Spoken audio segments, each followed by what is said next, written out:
Hello everyone, welcome to my YouTube channel where we do painting tutorials. I have divided my page into two sections, upper half and lower half, very straightforward, and I start by weighing the top half with some clean water, then I mix some cadmium yellow and cadmium orange to get a nice orangey yellow, and I apply it into two big dots in my painting, which are going to be street lamps. I let it dissolve onto its own into the wet background. Then I apply some rose madder around my street lamps. I bring it down towards the center of the page and I mix in some cobalt blue with the rose madder to get a very nice purple violet kind of shade. Then I do apply some cobalt directly onto the top left corner, which I want to be the darkest. I dry my brush, I clean it onto a napkin to make sure it is very dry, and I pick up some highlights from the two yellow areas because, like I said, I want those to be lamps, so I want those to be the lightest areas we have. Then I take a smaller brush because a smaller brush holds less water, and the less dilute your paints are, the more vibrant results you get. So with a smaller brush, I go back into my rose madder and you can see how much more saturated it looks now. I apply it in the same exact area, so I go with it around the street lamps, and then I take some cobalt blue and apply it to the top left corner. I want to darken this up as much as I can because I'm going for a night scenery here.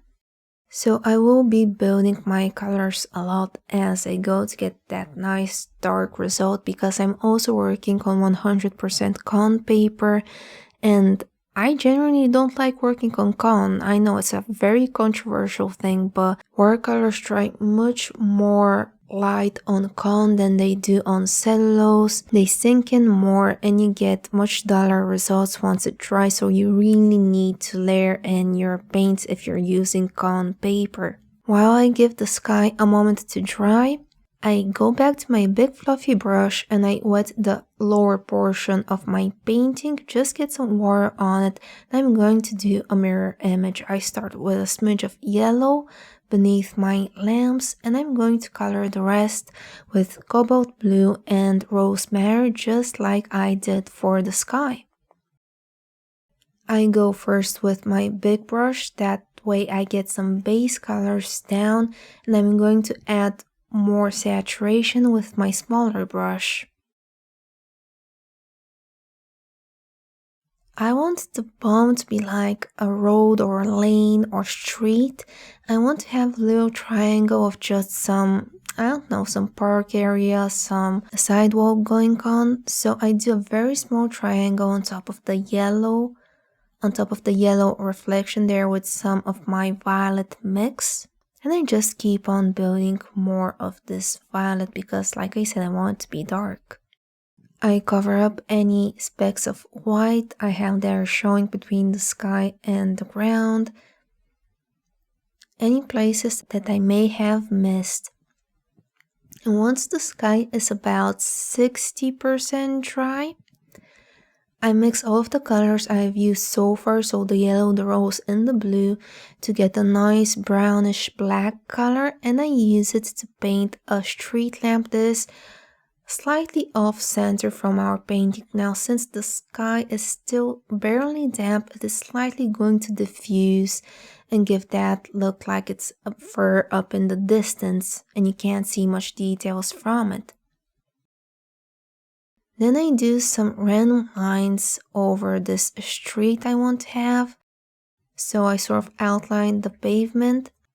I'm doing this with my tiny brush and some cobalt while the balm is still slightly damp. Then I take my bigger brush and I'm going to go over with just some water. I want very faint lines and barely any detail, so that's why I did a very light wash over it to diffuse it. Once the sky is fully dry, I go back to my tiny brush and I do the same dark mix with the yellow, the rose, and the blue, and I paint a larger street lamp that is closer to us, that is more to the right side.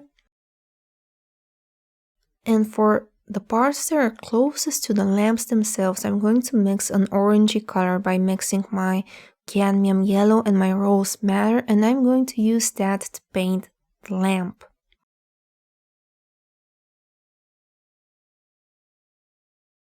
I proceeded to dry this with my hair dryer because you're never sure when cotton is 100% dry, especially this Fabriano paper I have. Even if it looks dry, it feels dry. You can go and paint some fine detail and you get some crazy bleeding from it. I don't want to risk it, so I went with my hair dryer, and you can see how much the balm has changed since it fully dried into the fibers. With my small brush and that dark color I used to paint the lamps, I do two figures, just two people walking, and if drawing is not your thing and you cannot paint details, there will be a traceable to this entire painting over at my Patreon page, Sunshine Arts, where we also do full-time tutorials and digital downloads of my paintings. If you're interested in any of that and you'd like to first support me and the channel, there will be links available down in the description and also available as a card at the end of this video.